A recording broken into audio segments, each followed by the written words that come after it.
사연을 읽어볼게요. 안녕하세요. 결혼한 지 이제 1년 남짓된 새댁이라면 새댁인 28살 여자 사람입니다. 남편의 편식 때문에 돌아버릴 것 같아요. 신랑은 저보다 1살 많아요. 연애할 땐 잘 몰랐어요. 일주일에 2-3번 보고 끼케 한 끼 먹으니 잘 몰랐죠. 고기 좋아하는구나 정도. 글쎄는 지금도 웃음만 나네요. 신랑 입맛이 기본적으로 극강 초딩 입맛이에요. 밥상에 햄이나 고기 종류 없으면 반찬 없다고 안 먹어요. 햄 없냐? 반찬이 이게 뭐야? 생선 좋아한대서 열심히 구워서 냈더니 젓가락질 몇 번 하다가 김만 먹더군요. 김이라도 먹는 게 어디예요? 그쵸? 사제 음식보단 집에서 해먹자 주의라 동그랑땡이나 만두 같은 것도 재료 사다가 집에서 다 만들고 한 번 먹을 분량씩 나눠서 냉동실 넣어놨다가 꺼내 먹고 그러는데 동그랑땡도 안 먹어요. 당근 들어가 있다고. 만두도 싫대요. 부추 넣었다고. 집에서 고기 양념하거나 굽거나 찌거나 할 때 채소 종류 들어가면 난리 나요. 손톱만한 파 한 조각도 다 걷어내서 먹어야 하고 양파 들어가면 손도 안 대요. 양파 왜 넣었어? 피자 시켜 먹자길래 시켰더니 피망 양파 다 골랐네요. 뭔 피망이 이렇게 많아? 밑반찬으로 나물 몇 가지랑 멸치볶음 우엉조림 이런 거에서 넣어놔도 먹을 게 없다고 스팸 사다가 구워 먹는 인간이에요. 스팸이 짱이야. 그냥 닥치고 안 먹으면 말도 안 하죠. 남편은 어머님께 전화해서 엄마, 먹을 게 없어. 반찬이 없어. 방순이가 신경을 안 쓰네. 그럼 어머님은 저한테 전화하셔서 왜 반찬을 신경 안 쓰냐? 하시길래 밑반찬 해놨고 생선조림 해뒀는데 먹을 게 없다고 하네요. 이렇게 대답하면 사내 밥상에 고기 한 점 없는 게 말이 되냐? 바깥 일이 얼마나 힘든지 네가 몰라서 그런다. 그래서 제가 어머님 저도 이래요.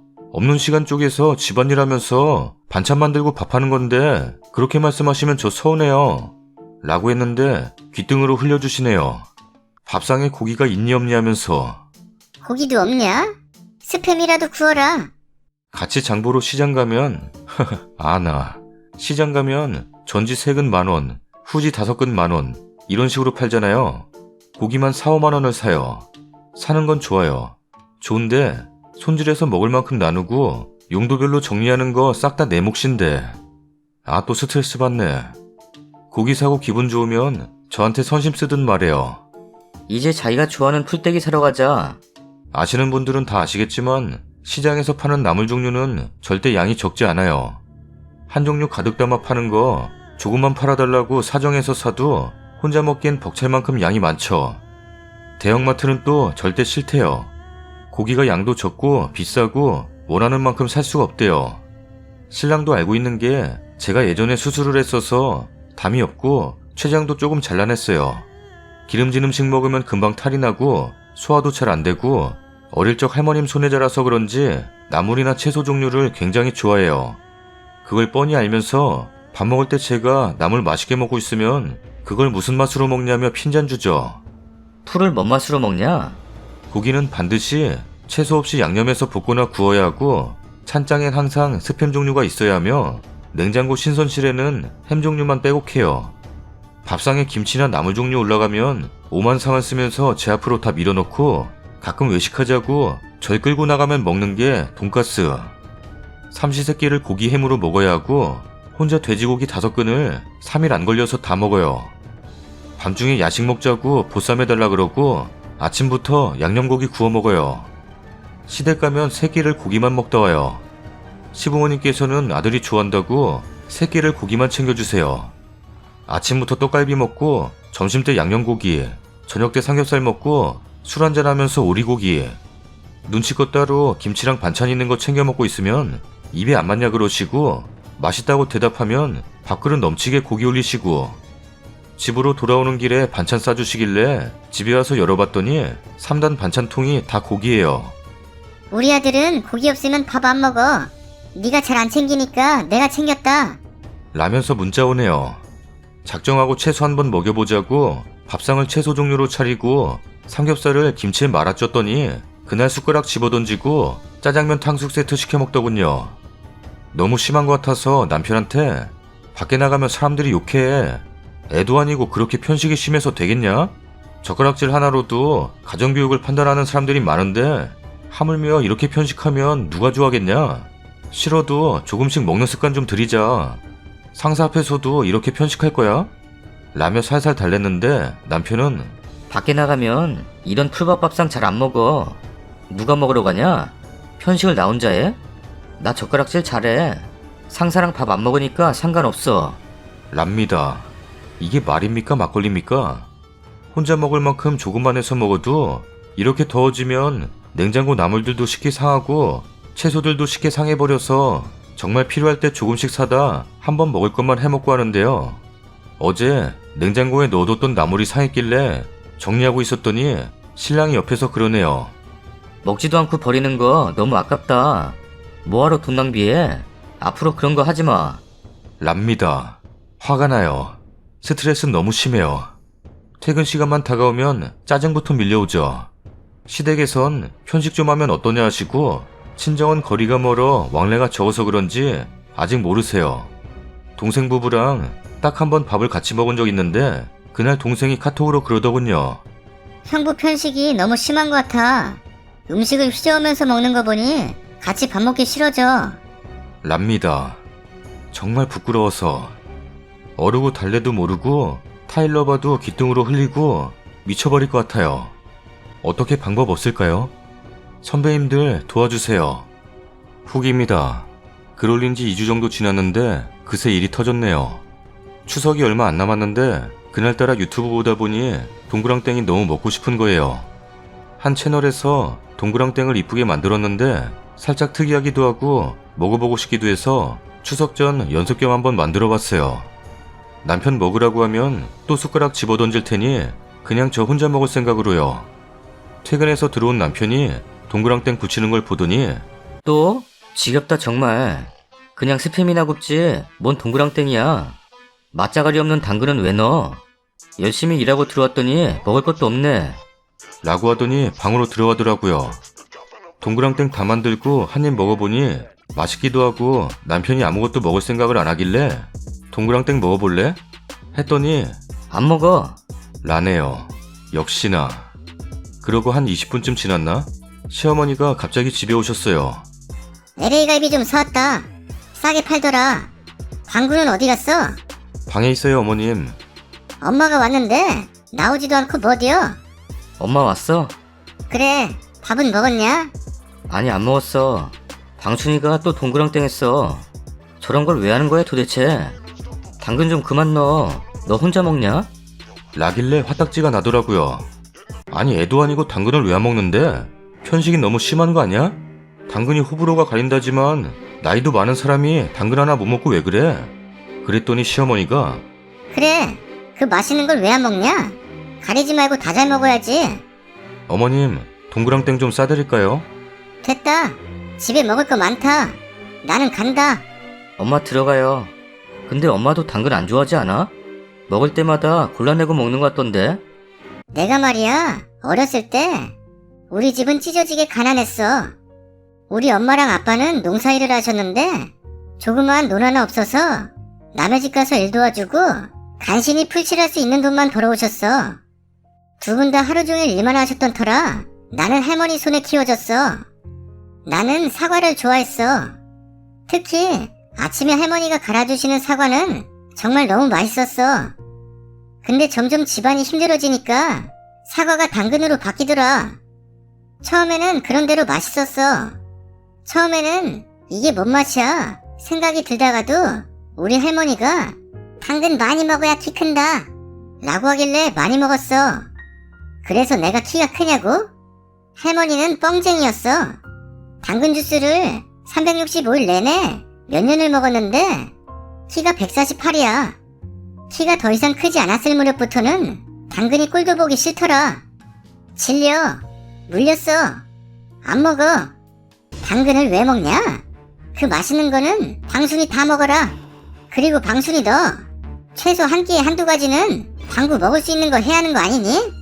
힘들게 일하고 온 남편이 밥도 안 먹고 방에만 있는데 혼자 먹고 있냐? 내조를 잘해야지 뭐 두고 있냐? 당근 넣은 음식들 싹 다 버려. 시어머니가 갑자기 저러니까 성질이 너무 났습니다. 머릿속에 떠오르는 대로 다 말했어요. 아니 어머님, 너무 하시는 거 아니에요? 말도 없이 갑자기 들이닥치셔서는 내조를 잘하라고 하지 않나? 당근 넣은 음식 다 버리라고 하지 않나? 야, 다 버려야지. 당근 넣은 걸 누가 먹냐? 너만 입이냐? 남편 입은 주둥이야? 어머님, 이 사람 29살이에요. 내년이면 30이라고요. 나이가 몇인데 당근 넣었다고 안 먹는 사람이 어딨어요? 뭐? 시어머니 놀리냐? 그래, 나도 당근 안 먹는다. 어쩔래? 아니 못 드실 수도 있는 건 당연해요. 호불호 있는 거니까. 어렸을 때 매일 드셨으면 질릴만도 하고요. 근데 저렇게 가리는 게 많으면 앞으로 태어날 아이는 평생 고기만 먹고 살아요? 뚱뚱보로 키우실 거예요? 갑자기 뚱뚱보가 왜 나와? 고기만 먹으면 뚱뚱보 되냐? 당나귀도 아니고 당근을 왜 먹어? 아 그냥 먹지 마세요. 나 혼자 먹지 뭐. 저 사람도 안 먹일게요. 저 사람? 저 사람? 시어머니 앞에서 저 사람? 어디 안 사람이 하늘 같은 남편한테 저 사람이라 그래? 누가 그렇게 가르쳤냐? 깍듯이 돼. 당근 못 먹는다고 우습게 생각하지 말고. 당근만 못 먹는 게 아니라 못 먹는 거 겁나 많아요. 저 하늘 같은 남편님은 누가 가르친 거예요? 설마 어머님? 왜 그러셨어요? 야, 이게 보자 하니까. 엄마 그냥 가. 이따가 배고프면 엄마가 사온 LA갈비나 구워 먹지 뭐. 저건 구워주겠지 뭐. 누가 구워줘? 네가 구워, 귀찮으니까. 아니 이게 정말. 야, 라고 하길래 현관문 밖으로 밀고 문 닫아버렸습니다. 문 쾅쾅 두들기더니 얼마 안 있다 가시더라고요. 남편은 아무 말 없었어요. 당근 넣은 동그랑땡 저 혼자 실컷 먹어볼랍니다. 먹던지 말던지. 남편이 그러더라고요. 스팸 해주면 안 돼? 다음 사연입니다. 이혼의 기로에 놓여있고 와이프의 가족, 즉 저의 처가 식구들은 이를 반대하는 상황인데 그 생각들이 과연 누굴 위한 길인지 모르겠습니다. 중대사를 놓고 판단력이 흐려져서 그러실까요? 제 머리론 도무지 역지사지가 안 되네요. 와이프는 그간 모든 것들을 제 뜻대로 제가 원하는 방향으로만 결정해온 것에 대해 불만을 얘기했고 이혼하자 했습니다. 결과적으로 아예 틀린 말이 아니긴 합니다. 경제관리를 초반엔 와이프가 했으나 자동이체도 할 줄 모르고 모바일 은행 어플도 안 썼어요. 모바일 페이에 대해 설명해줘도 그런 걸 굳이 알아야 돼? 라며 카드만 고집했고 그마저도 흘리고 다녀 분실 신고만 6번을 했습니다. 꼭 당신이 경제관리해야겠나 살며시 물으니 제가 하고 싶으면 하래서 하게 되었습니다. 와이프도 알겠죠. 본인이 못마땅해서 제가 돌려 말했다는 것을요. 부모님 생신 때 야간 문주를 만들어드린 데서 기특했는데 재료 준비부터 만드는 과정 모두 제가 했습니다. 그저 TV에 나온 거 보고 좋다 싶어 시도는 하는데 모르면 찾아볼 생각을 안 합니다. 다음에 생신 때 또 당금주를 만들어 하기에 홍삼 세트 사자. 어차피 내가 다 하게 될 건데 틱틱대니 결국 홍삼을 사게 됐었죠. 근로제의 날 때 회사에서 선물이 나오는데 10여 종 중 선택하는 거라 목록을 보여주며 갖고 싶은 걸 고르라고 했어요. 커피 머신을 고르더군요. 제가 청소기 고장나서 그게 더 필요할 것 같지 않냐고 하니 그러라고 해서 청소기를 골랐습니다. 와이프랑 전 둘 다 커피를 안 마시거든요. 제가 답정너 스타일인지도 모르겠습니다. 이혼이란 수를 두니 제가 두 손 두 발 들고 부족한 부분 인정했습니다. 토 안 달 테니 당신이 원하는 거 다 해보라 했어요. 물론 간극이 좁혀지지 않아서 처가댁 식구들마저 알게 됐습니다. 장인 장모님이나 동갑인 처남이나 와이프의 화를 풀어주는 게 우선이라며 당분간 져주는 신용이라도 하라 하셨습니다. 저는 이기려 든 적이 없지만 그리 보이셨나 봅니다. 그래도 화가 안 풀리는 와이프였고 장모님은 경제권은 넘겼는지 집안일은 잘하고 있고 술 마시러 친구들은 안 만나는지 심지어 집은 공동명의로 바꿨는지까지 얘기하시네요. 결혼할 때 한 푼도 안 도와주신 분 입에서 나올 얘기는 아닌 것 같은데. 처남은 내년 결혼 계획 중인데 저희 이혼하면 자기 예비신부 부모님들이 우리 가족을 어떻게 생각하겠냐며 제 생각만 하지 말랍니다. 제가 미처 거기까지 생각이 닿질 못해 미안하다고 해야 하는 걸까요? 와이프에게 더는 못 해먹겠다고 했습니다. 물론 나도 잘한 것만은 아니고 부족한 부분도 많았을 테지만 너와 너네 가족에게 이런 취급받으며 살 이유가 없다고 했어요. 나도 너무 지쳐서 너 마음 헤아려 줄 만큼의 마음의 여유는 없다고. 잘못한 게 있으면 사과하고 노력할 거고 바라는 게 있으면 들어줄 수 있는 선에서 다 들어주겠다 했습니다. 그랬더니 미주알 고주알 서운한 얘기를 꺼내네요. 지난번에 영화 같이 보러 가고 싶었는데 선약 있다고 친구 만나러 가서 너무 서운했어. 게임에 정신 팔려 냄비에 손이 대었는데도 말로만 괜찮냐 했던 것도 서운하고. 라는데 지금 이 분위기 상황에 할 이야기가 아닌 것 같은데 저런 말 하는 건 화가 풀어졌고 이유는 없던 걸로 하자는 건 줄로 알아들었습니다. 투정 부리는 거라 생각해서 그래 내가 잘못했네 미안해 안 그럴게 진심으로 사과했습니다. 우리 다음 주 여행이라도 가서 안 좋았던 기억 털어버리고 다시 시작하자 했습니다. 그랬더니 부모님들 이혼하는 거 다 아는데 무슨 소리 하는 거야? 랍니다. 순간 뭐 하자는 거지 싶다가 내가 잘 말씀드릴게 너무 걱정하지 말라고 했더니 결혼 유지하고 싶은 마음 없는데? 랍니다. 하마터면 욕이 나올 뻔했어요. 몰래카메라인가 싶기도 하고 농락당하는 것 같기도 했습니다. 결국 저는 와이프 가족과 저희 부모님께도 이혼하겠다고 단호하게 통보를 했습니다. 처남은 제가 설득 안 되자 저희 부모님께 연락해서 동생 잘못 키웠다며 무릎 꿇고 빌기할 테니 이혼은 안 된다고 했다더군요. 절대 처남이 와이프 안 키웠고 무릎 꿇을 일도 아니에요. 저희 둘이 안 맞아서 이혼하겠다는 건데요. 처남에게 설득당한 와이프가 부모님께 따로 연락을 드렸다네요. 근데 신혼여행 가서 제가 소심하게 굴고 말도 안 걸어서 돌아오는 내내 말 한마디 안 했다는 내용. 냄비에 손을 대었는데 말로만 괜찮냐고 걱정 안 해줬다는 내용을 얘기했대요. 아니 지금 이 마당에 이 분위기에 3년도 더 된 그 얘기를 할 소린가 싶습니다. 조금이나마 이혼하는 것에 대한 책임을 제게 묻고 싶어 이러는 걸까요?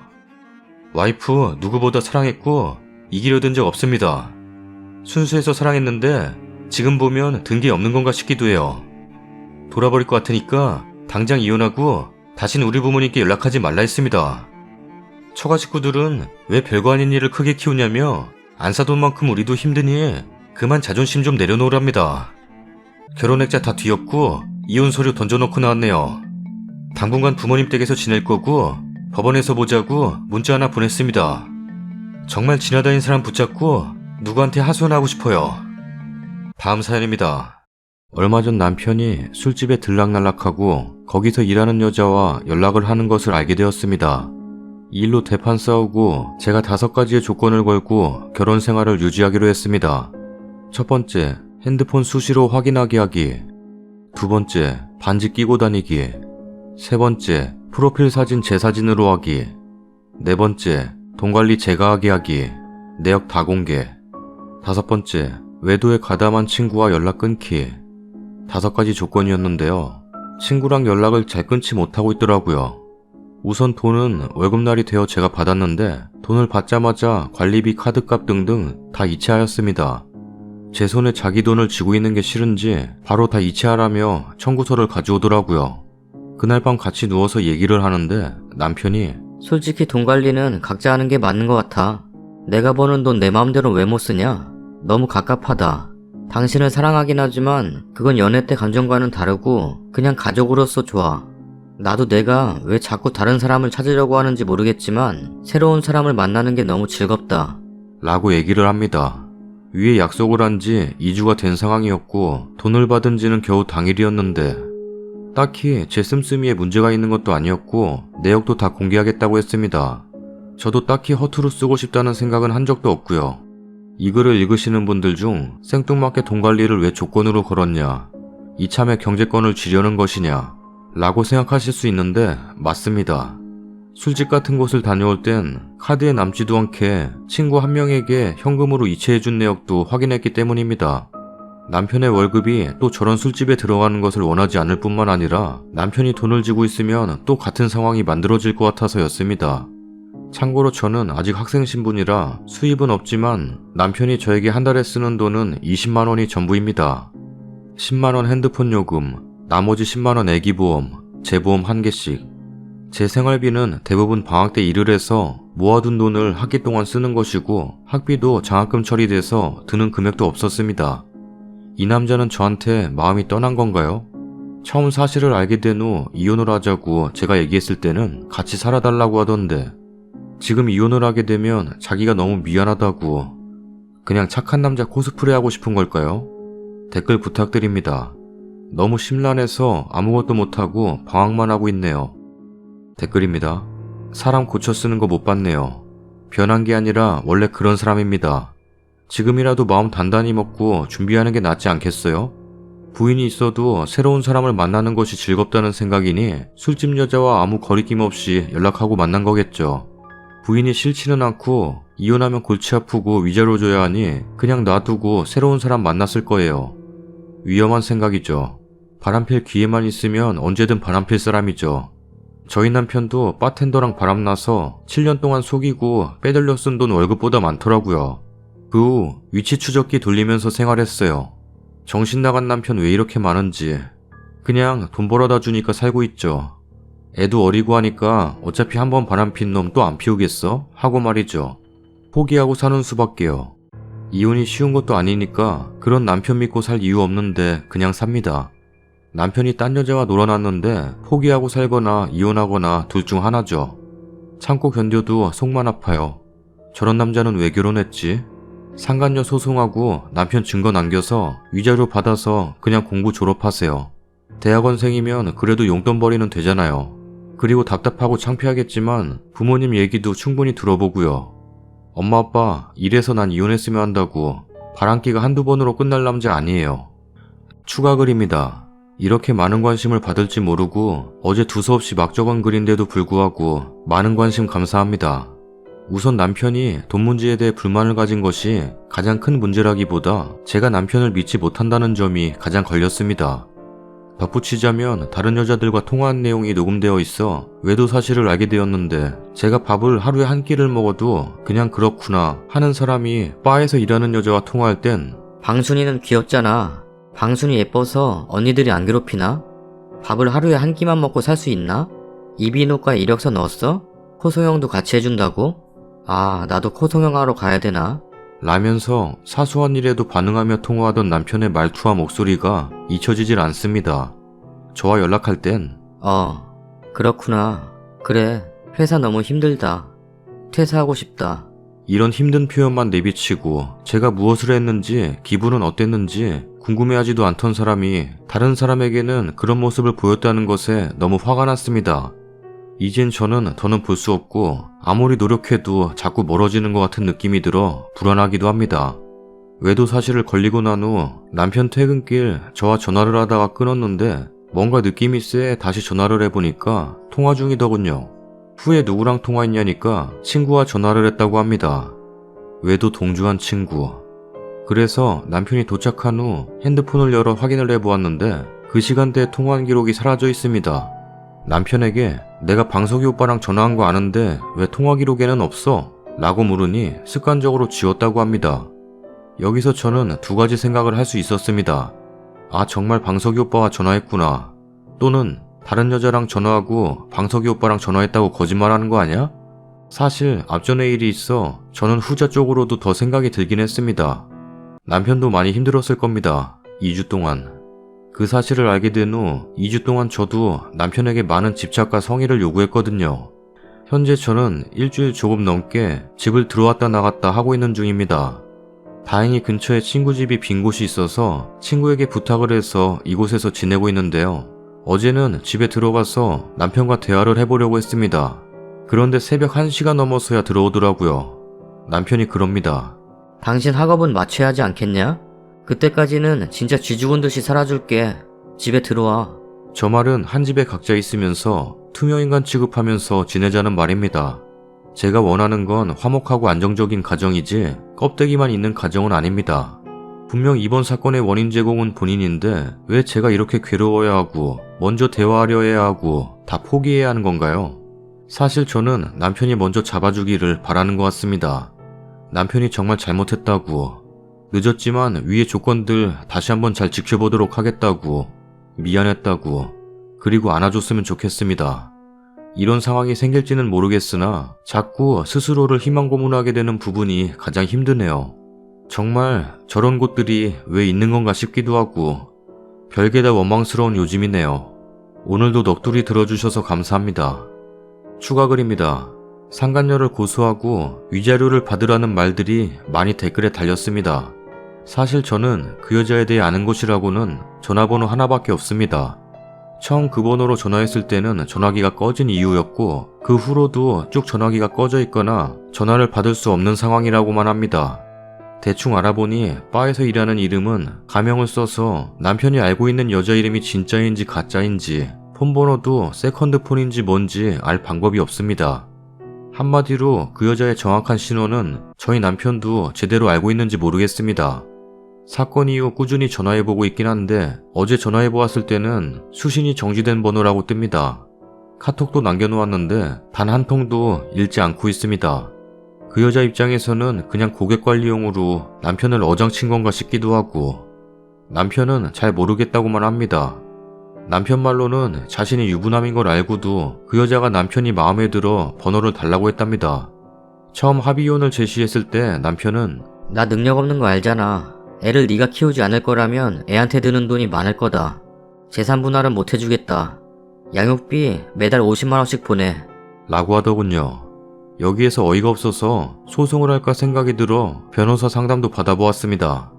설사 이혼 소송을 한다고 해도 기간이 8개월 이상 걸린다는 상담 결과도 받았고 그 비용이며 시간적 여유, 마음의 여유도 없습니다. 대화를 해보라는 댓글들도 많았습니다. 현재 남편과 대화 중인데 남편은 나를 압박해오면 오히려 피하고 싶어져. 핸드폰 열람 금지해. 대신 내가 뭘 하는지 전화로는 알려줄게. 돈 관리는 원래 하던 대로 내가 다 내고 남는 돈이 있으면 넘겨줄게. 누가 보면 제가 돈이 필요해서 돈 뜯어내려고 돈 관리하고 싶어 하는 줄 알겠어요. 대화할수록 다시 원점으로 돌아가는 느낌이 들긴 하지만 생각이 좀 더 필요할 것 같습니다. 그냥 친구 사이도 아니고 한 가정이다 보니 제가 20살 어린 나이에 결혼하다 보니 사람을 아직 정리하는 법을 모르기도 합니다. 아이는 현재 시댁에서 봐주고 계십니다. 이틀 뒤 7살 아들 생일인데 마음이 착잡하네요. 수시로 댓글 확인하고 글 추가하겠습니다. 후기입니다. 저희 이혼합니다. 재산 분할 안 받고 양육비도 지급 안 하고 저만 깔끔하게 나오기로 했네요. 모르겠어요. 다음 주 중으로 합의이혼서 내려가기로 했습니다. 저는 끝까지 가정을 지키고 싶었으나 남편이 변할 것 같지도 않고 그래서 그냥 홀가분하게 다 버리고 저만 생각하고 싶더라고요. 피차 깔끔하게 잘 되었죠 뭐. 이제 저는 저만 생각하며 살렵니다. 응원 부탁드려요. 애기 버려놓고 홀가분해 보이냐는 분들이 있을 것 같지만 욕하세요. 저는 그냥 다 버리고 제 인생 찾아갈래요. 20살에 결혼해서 저도 못 누렸던 것들 지금이라도 다 누려보려고요. 참, 남편의 외도에 동조한 친구 와이프에게 남편들의 외도 사실을 알렸습니다. 뭐 그 아내분은 받아주고 결혼생활 유지한다는 것 같던데 후에 제가 알려준 걸 알게 된 남편 외도에 가담한 친구가 저를 명예훼손으로 고소한다고 하더라고요. 다른 이에게는 말하지 않았고 그쪽 와이프에게만 술집 출입 사실을 알렸습니다. 대처할 방법이 있다면 알려주시면 감사하겠습니다. 댓글입니다. 양육비 지급 안 하기로 한 거 확실히 서류로 남겨두세요. 법적으로 하자면 님이 꼭 줘야 하는 게 양육비라서 말 바꾸면 답 없어요. 윗분하고는 다르게 제가 알기로 양육비는 공중이고 나발이고 법적으로 나오면 무조건 지급하라가 현재 대한민국 법입니다. 각서고 공중이고 아이에게 할 수 있는 최소한의 장치라 그렇습니다. 참고하세요. 안 받기로 했어도 몇 년 뒤 양육비 내놓으라고 소송 거는 사람들이 있대요. 주라고 판결 난다더군요. 면접 교섭도 안 한다 했어도 몇 년 뒤에 애 안 보여준다고 소송 거는 인간들도 있대요. 그럼 보여주라고 판결 난대요. 부모끼리 합의했어도 아이 편에서 생각해서 그런 판결이 나나봐요. 훼손당할 명예나 있나? 없는 말 한 거 아니고 여럿한테 떠벌린 것도 아니고 고소하라 해요. 잘하셨어요. 결혼이 뭔지도 모르는 인간과 같이 살 필요 없어요. 명예훼손은 불륜 남편의 직장 앞에서 전단지 뿌린 사람이 벌금 200 냈고 단톡방에 알린 사람은 100인가 냈대요. 고소하라고 당당하게 이야기하시고 받은 만큼 갚아주세요. 쓰니가 지금부터라도 누릴 거 다 누리려면 돈이 많이 필요하죠. 놀든 일하든 자기 개발하든 집에 있어도 돈 나가는 일 허다한데 위자료 청구하세요. 안 준다고 하면 소송 건다고 하고요. 남편 바람 피기 전에 쓰니가 책 잡힐 일 안 했다면 말이죠. 이혼이 말처럼 쉬운 거라면 다들 속 편하게 이혼하겠죠. 일단 각방 쓰면서 살 길 찾아보세요. 이혼녀의 현실은 생각 이상으로 쉽지 않을 거예요. 다음 사연입니다. 우리나라에는 착한 여자분들 너무 많으신데요. 정말 시집에서 구박하면 당하고 살지만 않으셨으면 합니다. 제 남편도 마마보이 중 마마보이였다고 할 수 있어요. 시어머니는 손등에 얹어놓은 애기 마냥 시아버지가 모든 걸 다 케어해주고 살고 아들도 그렇게 휘둘렸고요. 시부모님이 너무 기세등등한 분들이라 남편은 저 만나기 전까지 그게 당연한 줄 알고 살았습니다. 그리고 시어머니 어쩜 그렇게 아픈 사람이라고 곧 죽을 사람 같이 하고 30년 넘게 살았던지 남편은 우리 엄마는 몸이 약하고 예민한 사람이야. 가여운 사람이야. 랍니다. 저랑 결혼 얘기 오가면서 시어머니가 특히 저한테 집착했고 처음에는 오지게 구박했어요. 외모, 직장, 집안 모든 게 마음에 안 든다고. 제가 자랑할 건 아니고 평탄은 된다는 정도로만 해둘게요. 오히려 제가 아깝다는 사람들도 있어요. 결혼 얘기 나오니까 안부 연락하라고 난리더라고요. 실제로 저도 연락 자주 하고 카톡에 사진도 보내드리고 생신 연휴 기념일 선물도. 이런 분들 공통적인 게 여자를 누구를 데려와도 다 자기 아들이 훨씬 아깝고 잘났다고 생각해요. 결혼시키느니 차라리 평생 혼자 늙었으면 좋겠다고 생각하는 사람들도 있고요. 남자 연예인들 집안도 보면 그런 사람들 많죠. 지금 생각해도 소름이 끼치는 건 시어머니들 소리 지르거나 이중인격자 같이 대할 때 꼭 남친, 남편 곁에 없냐고 물어보고 그래요. 전에 여우 같은 시어머니 얘기 올라왔던데 아마 지 아들한테는 연약한 엄마로 남고 싶은가 봐요. 이중성 쩔어요. 저는 어느 날 데이트하다 10시 넘게 당시 예비 시어머니한테 전화 왔는데 대뜸 항구 옆에 있냐? 라고 묻더라고요. 그때까지는 상냥하게 묻던데 시간이 10시가 넘어서 눈치보다 그냥 없다고 얘기했어요. 그러니 갑자기 목소리 바뀌면서 고래고래 소리 지르면서 너는 며느리 토리를 모른다. 예의가 없다. 20분 넘게 소리 지르고 욕하는 게 장난 아니더라고요. 아프긴 개뿔. 나한테 욕할 때는 얼마나 우렁차기만 한지. 결혼도 전에 며느리들이 운운하는 게 정말 황당하더라고요. 처음에 제가 표정이 바뀌니까 당시 남친이 눈치를 슬금슬금 보던데 소리가 다 안 들리니 상황 파악 안 되는 듯 했어요. 그래서 10분 고성 지나고 나서는 스피커폰으로 최대 볼륨 해놓고 남친과 나란히 앉아서 들었습니다. 전화 끊고 나서 남친한테 나는 이런 막 나가는 시모를 볼 자신 없으니 헤어지자고 말했고 남친은 무릎 꿇고 잘못했다고 매달렸어요. 정말 싹싹 빌더군요. 그 일 이후로 결혼하기까지 정말 많은 잡음에 시어머니 폐악질 넘치고 넘쳤지만 아들이 시모 실체를 알게 된 후부터는 안 지고 넘어갔어요. 몇 번이고 이 남자가 날 보호해줄 수 있을까 고민했는데 결국 저랑은 못 헤어진다고 해서 지금 저는 시부모랑 연락 안 하고 살아요. 왜 그런 남자랑 바보같이 결혼했냐. 결국 자기 부모 불쌍해서 돌아간다는 댓글도 많을 것 같아요. 저는 제 남편도 어떻게 보면 피해자라고 생각했고 남편은 자기 문제를 개선해 가길 절실하게 바랬어요. 남편도 잘할 때 시어머니한테 많이 시달렸거든요. 저는 이중성 넘치는 시어머니 가진 분들은 녹음하고 스피커폰으로 남편과 그 욕과 고성을 꼭 듣게 하라고 말씀드리고 싶어요. 그리고 문제 개선 의향이 없으면 남친이나 남편과도 헤어질 각오로 싸우시고요. 이게 안 듣는 남자분들도 물론 많을 테지만 그래도 며느리 아내분들이 그냥 꼭 참으면서만 살지 않으셨으면 합니다. 제 남편도 아무리 시어머니 이중성에 관한 얘기도 그냥 저를 통해 들었을 때는 절대로 부정하더라고요. 그리고 제 남편도 시부모님들의 우리 집안이나 나에 대해 나쁜 말 전하고는 그게 나쁜 말인지 인지도 못했어요. 하나하나 제가 다 따지면서 가르쳤어요.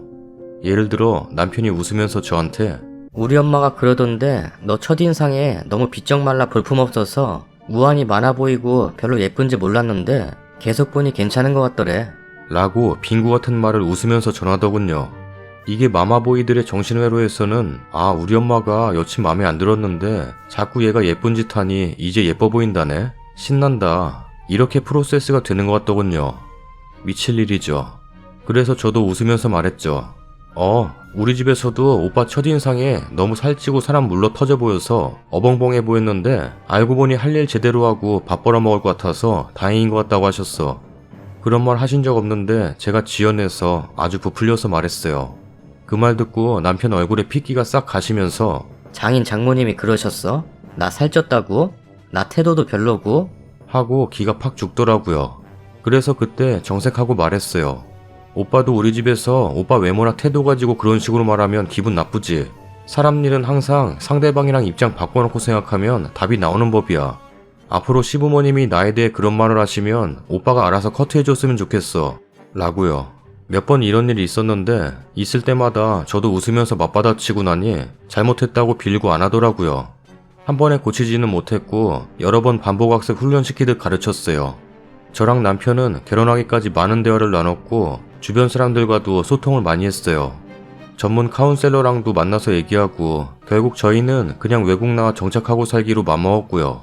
감사하게도 주변 친구들도 하나같이 제 편 들어주고 둘이서 행복하게 살으라고 말해줘서 남편도 많은 용기를 얻었던 것 같아요. 여기 외국 친구들과도 많은 얘기를 했지만 만약 너희 어머니가 네 현 여친이나 와이프한테 소리를 지르고 뭘 하기를 강요한다면 어쩔 거냐? 라고 물어봤더니 다들 하나같이 정색하면서 I'm Korean. No understand. 한글 모른대요. 한국말 잘하는 친구한테 다시 물어봤더니 그건 용납할 수 없는 일이야. 라고 하더라고요. 물론 외국 사람들 간에도 당연히 고부 갈등이 있습니다. 하지만 전반적인 사회적 인식으로는 고부 갈등에서 특히 시부모님으로 인한 고부 갈등은 용납할 수 없다라고 합니다. 용납할 수 없어. 우리나라 같이 며느리가 참고 인내해야 한다가 아니고요. 제가 남편이랑 이제 이런 문제로 거의 안 싸운다고 모든 남자들이 다 바뀔 거라는 말도 아닙니다. 제가 잘했다고 잘난 척하는 건 더더욱 아니고요. 다만 우리나라 문화상 며느리 아내들은 시집에 복종하고 착해야 한다는 걸 너무나도 강요하기 때문에 그건 잘못된 거니 참고 고통스러워하지 마시라는 걸 거듭 말씀드리고 싶어요. 정말 나쁘고 개선 불가능한 남자들도 많겠지만 제 남편같이 어느 정도 노력하려는 분들도 있지 않을까요? 정말 몰라서 그리고 남편도 아들로서의 도리와 복종을 강요받아서 길들여진 분들요.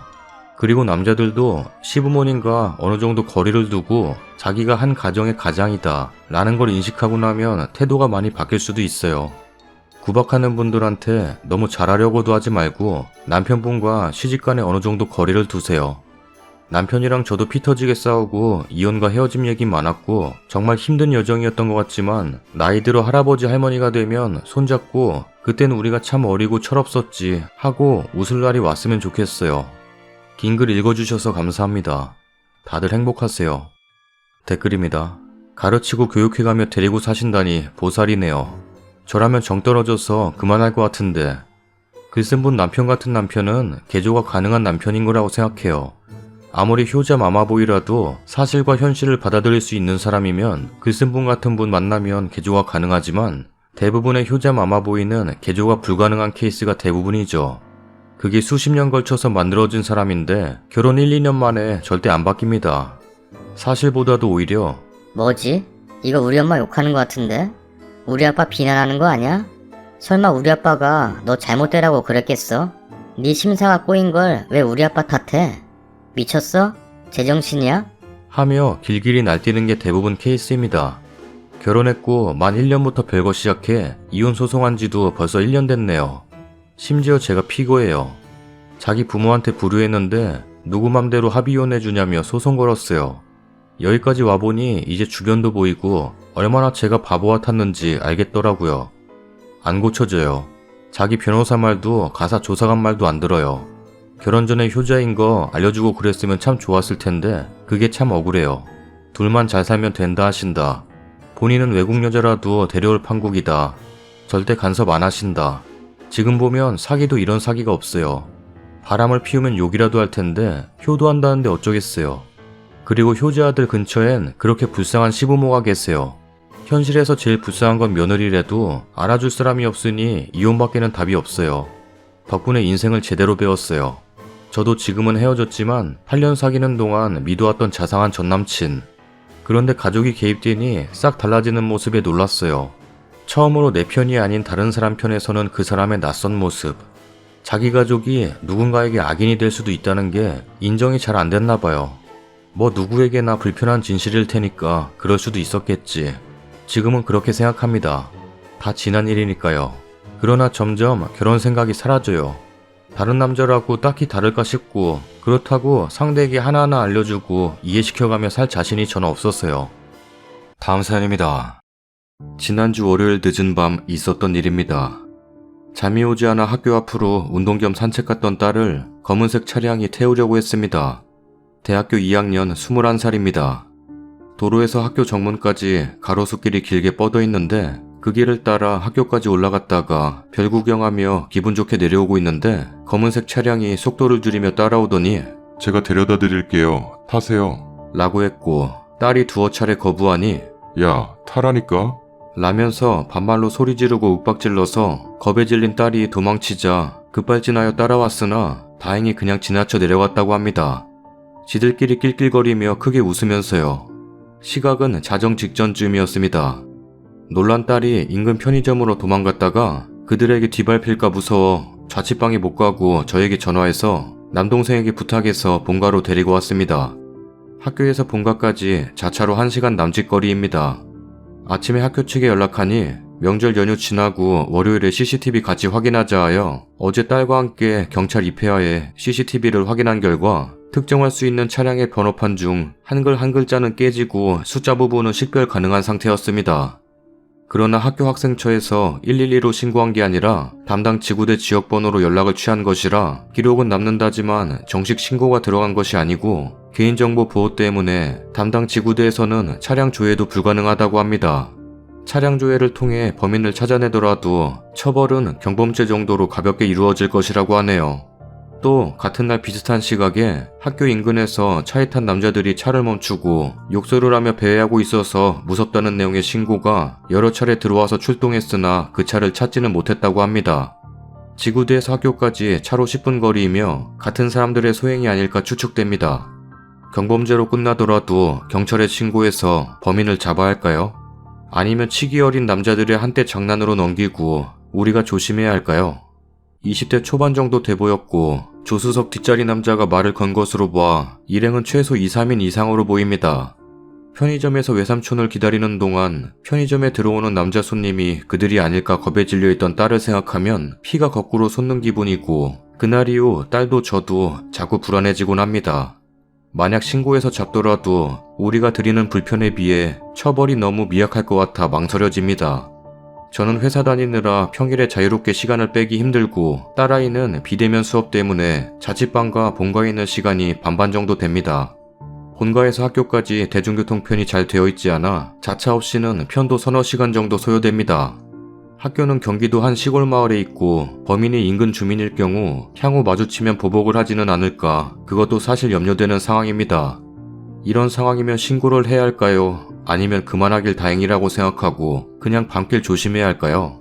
딱 신고 못하고 망설이고 있는 소심한 제 모습도 실망스럽긴 하네요. CCTV는 경찰 요청 시 제출할 수 있도록 백업 받아둔다고 했습니다. CCTV 화면 폰으로 찍은 사진, 차 번호판 가리고 첨부합니다. 댓글입니다. 신고가 들어가야 주변 순찰이라도 더 돌게 될 것 같아요. 주변 순찰 강화도 꼭 말씀하세요. 굳이 경찰서 가지 않아도 사이버로 접수되는 걸로 압니다. 정식적으로 수사 요청하시고 전화번호 및 모든 기재사항은 본가로 하여 어머님이 진행하셨으면 합니다. 혹여나 딸 신상정보가 유출될까 걱정됐어요. 직접적으로 피해는 없는데 해야 하나 싶으시겠지만 하시는 걸 추천드립니다. 혹여나 평소에 그 거리 주변에서 딸을 봐왔거나 계획범죄라도 된다면 딸이 다시 위험에 처하지 않으리라는 법은 없어요. 팔을 끌었다거나 협박했다는 점이 녹취되지 않았다면 실질적으로 제목에 해당할 만한 건 없습니다만 혹여나 딸이 계획범죄 대상이었다면 이미 한번 신고가 들어간 접수건에 대해 다음번에는 경찰 측에서도 빠르게 대처가 들어올 겁니다.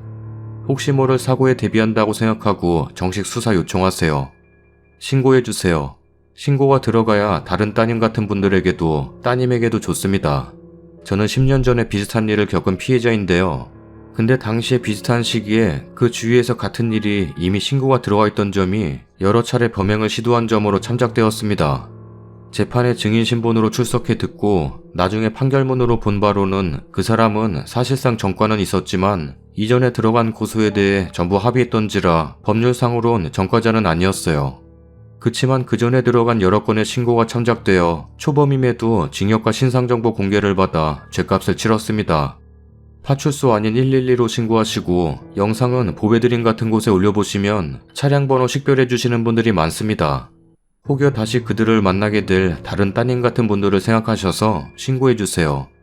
나는 대낮에 좀 후미진 곳에서 버스 타려고 기다리고 있는데 검은 세단이 지나가면서 태워준다고 타라고, 아니 안 탄다니까 자기 나쁜 사람 아니라고 성내더라고요.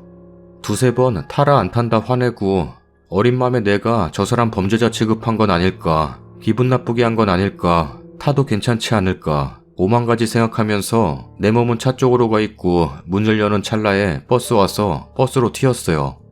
내 인생에서 가장 위험한 순간이지 않았나 싶네요. 저도 대학 시절 비슷한 일 당한 적 있습니다. 남자 4명이 탄 승용차가 따라오고 제가 뛰면 속도를 올리고 길을 건너면 유턴하고 반대로 걸어가면 후진으로 따라와서 너무 무서워 근처 편의점으로 들어갔고 신고하고 증거 찾고 다 해보니 같은 학교 다니는 경호학과 남학생이더군요. 안 당해보면 몰라요. 정말 엄청 무서워요. 꼭 신고하세요. 꼭 처벌했으면 좋겠어요. 추가 글입니다. 댓글 하나하나 다 읽어봤고 많은 생각이 들고 진심 어린 걱정에 너무나 감사하고 아직도 112 신고는 못하고 있는 모습이 부끄럽습니다. 학교에서 따로 공문으로 강력수사 요청했고 진행 과정 꼼꼼하게 모니터링해서 공유하겠다고 하셨습니다. 교내에도 널리 알리고요. MBC 실화탐사대에 제보했습니다. 사건 당일 당사자가 학교 커뮤니티에 올렸던 글과 댓글들, 그간 이런 일이 자주 있어 불안하다는 내용이 많네요. 모두 캡처해서 제보했고요. 차량 번호 가린 건 출동 당시 경찰들이 커뮤니티에 번호판 나오게 올리면 명예훼손 등으로 오히려 제가 처벌받을 수 있다고 조심하라고 조언해 주셔서 그랬고요. 제가 받을 불이익이 크지 않다면 댓글들 말씀대로 차 번호 오픈해서 온라인 문매라도 실컷 맞게 하고 싶네요.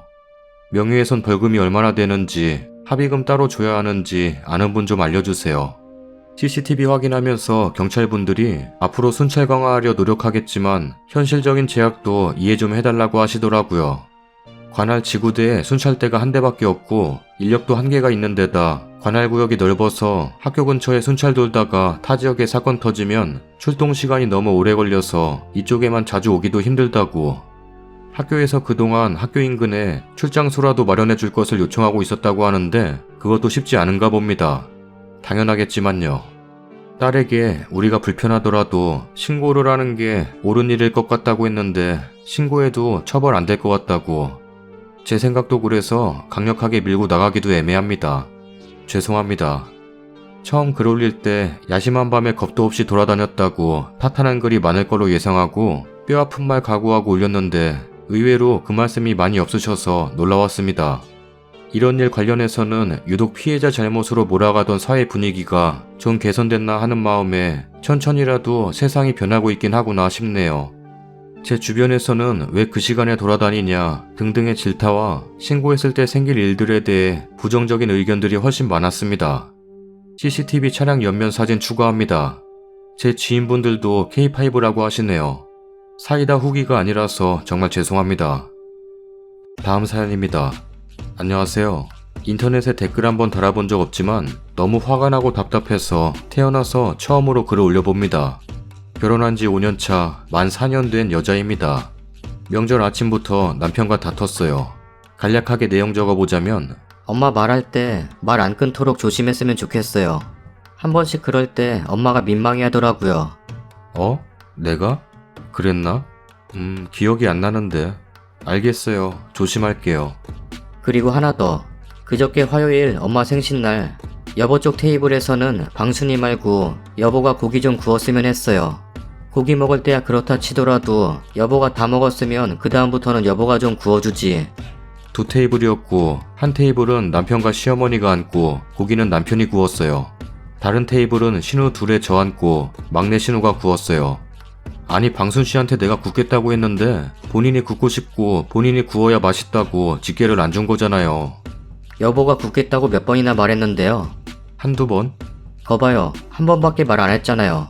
아니 내가 중간중간에 안 힘드시냐? 나는 고기 구울 때 잘 못 먹게 되던데 괜찮으시냐? 내가 굽겠다 몇 번이나 말했잖아요. 여보가 이렇게 말할 때마다 시댁이 더 미워져요 진짜. 그래서 여보 마음 안 상하게 하려고 좋게 말하고 있잖아요. 좋게 말하든 나쁘게 말하든 어차피 내용은 같은 거 아니에요? 진짜 됐어요. 남편 표정 돌아감. 나도 됐어요. 휙 몸돌림. 이 상태로 무슨 명절을 보냅니까? 여보는 여보 집 가세요. 나는 우리 집 갈 테니. 장난해요? 그렇게 하길 바래요? 말도 안 되는 소리 좀 하지 마세요. 뭐 대충 이런 내용으로 다퉜고요. 그 전에 이외에도 남편이 엄마 앞에서 머리 긁거나 만지지 말아요. 엄마가 어른 앞에서 뭐 하는 행동이냐예요. 지루성 두피염이 있어서 무의식적으로 손으로 두피 눌렀던 것 같은데 이 이야기할 때는 제가 머리를 만졌는지 기억도 안 나더라고요.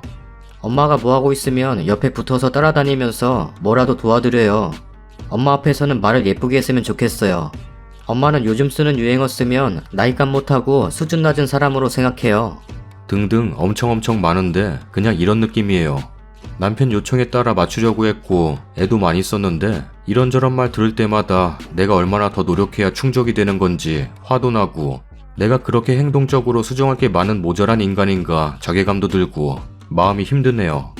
이외에도 사건 사고가 정말 많지만 이 부분만 올려봅니다. 제가 잘못한 건가요? 댓글입니다.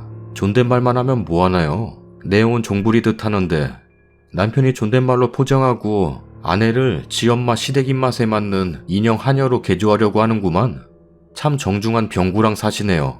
우리 엄마 쪽으로 숨쉬지 말아주세요. 어른들 산소 뺏어가는 건 예의가 아닌 것 같아요. 이런 느낌. 고상하고 우아하게 개소리하네요. 여보, 여보야는 내가 종년으로 보여요? 당신이에요. 나에게 요구하지 말고요. 여보야도 싫다면서 왜 나에게 요구하세요? 싫어요. 당신이 내 몫까지 잘하면 돼요. 남편 입맛에 맞는 여자 어디서 사오세요? 내가 당신이 만든 인형도 아니고 당신 입맛에 맞게 행동하나요? 그냥 어머니께 잘하고 싶으면 직접 쫓아다니면서 돕고 신우들 챙기고 싶으면 직접 챙기면 되죠. 그리고 남편아, 누가 고기를 굽던 누군가는 희생하게 되는 건데 왜 신우가 희생하면 안 되는 건가요? 꼭 부인 부려먹어야 속이 시원한가요? 왜요? 당신이 당신 가족만 우선이고 당신 가족만 챙기는데 내가 과연 기분 좋고 즐겁게 시댁 가겠어요? 당신에게만 편한 시댁이에요. 불편한 자리에 같이 가서 어울리는 것만으로도 감사할 줄 모르고 계속 지적하고 나를 부리려고 하면 어느 누가 시댁 가는 길이 즐겁겠어요? 이번엔 또 어떤 지적을 할까 무서워서 가겠어요? 라고 하세요. 추가 글입니다. 댓글들 다 읽어보면서 여러가지 많은 생각을 하게 되네요. 내가 너무 바보같이 살았나 싶기도 하고요. 댓글 보니 빠진 내용 있다고 해서 적어요. 첫 번째, 우선 남편은 밖에서 모든 사람에게 인정받는 그런 스타일이에요. 사람들한테 잘하고 예의 바르게 굴고 눈치가 빠르고 다른 사람의 필요도를 파악해서 매우 잘 챙겨줘요. 극도의 싹싹함이랄까? 웬만한 사람들은 따라하기 힘들 정도요. 대신 그만큼 살피고 있기 때문에 예민한 성격이고 회사 다녀오면 녹초가 돼요. 두 번째, 남편은 친정 가서도 과하다 싶을 만큼 잘해요. 부엌 가서 친정엄마 도와드리고 설거지 자처해서 하고 무언가 몸으로 움직여야 하는 모든 일들을 자처해서 해요. 고기 굽거나 수저 세팅하거나 반찬 옮기거나 등등 제 동생들이나 부모님이 하고 있어도 어떻게든 본인이 하겠다고 우겨서 합니다. 그렇게까지 하지 않아도 된다. 좀 제발 편하게 가만히 있어라. 아무리 말해도 자기는 이게 편하대요. 그냥 친정 부모님이랑 앉아서 얘기나 좀 하고 그래라 해도 자기는 어른을 대하는 게 힘들고 어렵대요. 마주보고 이야기하는 것보다 설거지하고 몸 움직이는 게 마음이 편하대요. 세 번째, 저는 순종적이고 요구한 대로 많이 맞춰주려고 하는 타입이에요. 좋은 게 좋은 거다 싶고 예민하거나 까탈스럽지 않아요. 사람들 표정 보면서 눈치를 많이 보기 때문에 면전에 대고 돌직구 날리지 못해요. 극도의 싹싹함이나 아부를 잘하지 못하지만 일반적인 사람들이 갖춰야 하는 예의는 충분히 갖추고 있어요. 하지만 남편이 너무 싹싹하고 잘하기 때문에 제가 상대적으로 비교가 될 수밖에 없고요. 남편이 이런저런 부분을 저에게 요구할 때 내가 바뀌어야겠다 싶어서 많이 노력했어요. 실제로 이전보다 사람들의 필요도를 잘 파악해서 챙겨주고 시어머니한테도 더 눈치 빠르게 빠릿빠릿 행동했고요. 어머니 뭐하고 계시면 계속 따라다니면서 도와드리기, 자리에서 일어나시기만 하면 정말 주인 쫓아다니는 강아지처럼 따라다녔어요. 어디 같이 갈 때 뭐 들고 계시면 뺏어서 들기, 차 탈 때 문 열어드리기 등등 제가 생각하기에는 연예인 매니저나 경호원처럼 행동했다고 할 만큼 애를 썼는데 오늘처럼 한 번씩 저런 이야기를 하면 제가 너무 화가 나는 거죠. 네 번째, 핑계로 들이실 수 있지만 남들 앞에서 더럽게 머리 벅벅 긁고 그러지 않아요. 그 정도로 심한 두피염도 아니고요. 비듬도 없어요. 그냥 두통 있을 때 손으로 머리 꾹꾹 누르는 정도의 느낌입니다. 다섯 번째, 제 스스로 경제적 능력이 있어요. 오히려 4년 결혼 생활 중에 남편이 2년간 일을 하지 못했고요. 열심히 직장 구하려고 하는 거 옆에서 봤기 때문에 자존심 상할까봐 한마디도 하지 않고 기다려줬어요.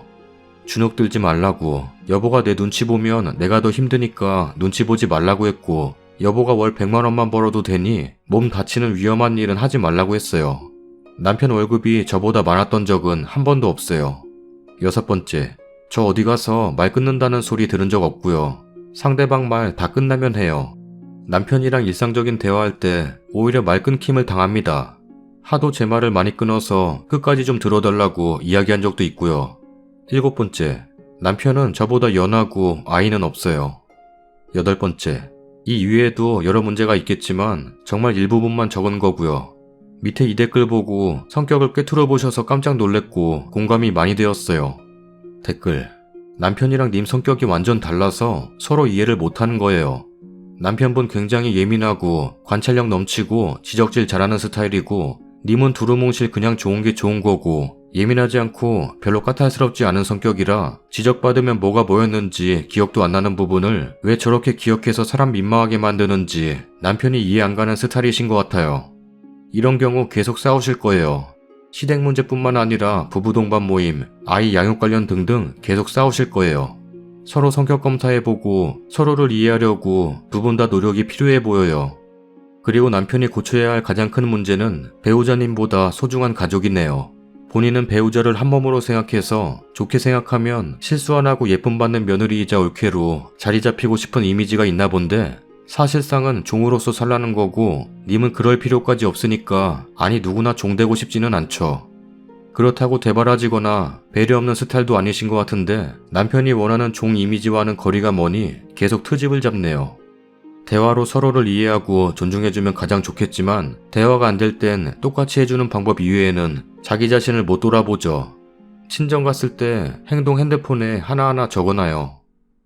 그건 그렇고, 시어머니가 남편 비빔밥 먹였다고 소리 지르길래 시어머니와 남편 귀에 대고 더 크게 소리 질렀습니다. 왔다 시어머니 보소. 비빔밥 먹였다고 소리를 질러? 비빔밥이 얼마나 맛있는데. 갑자기 땡기네. 밥 비벼서 저 사연 보면서 먹으면 꿀잼이겠다. 지금 밥 비벼올게.